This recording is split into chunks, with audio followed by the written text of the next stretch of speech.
ఒకసారి ఓపెన్ చేసి చూద్దాం. బ్యూటిఫుల్ సారీ అండి, చాలా బాగుంది. ఫ్రెష్ బ్లూ కలర్ అండి. ఆల్ ఓవర్ చెక్స్ వచ్చాయి విత్ మీనాకారి వీవింగ్స్. పళ్ళు కూడా చాలా బాగుందండి, గోల్డెన్ జరీ వీవింగ్స్తో వచ్చాయి.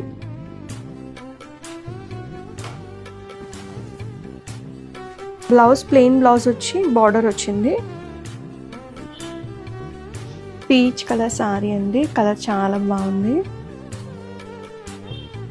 పళ్ళు అంతా గోల్డెన్ జరీ వీవింగ్స్ వచ్చాయి. బ్లౌజ్ ప్లెయిన్ బ్లౌజ్ వస్తుంది.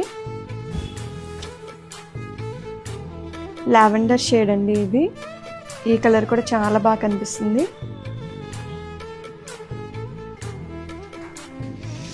ఇది పీచ్ కలర్లోనే కొంచెం లైట్ షేడ్ అండి. Very light weight and breathable fabric అండి. క్వాలిటీ అయితే చాలా బాగుందండి. కలర్ షేడ్స్ కూడా బాగున్నాయి. మీకు నచ్చిన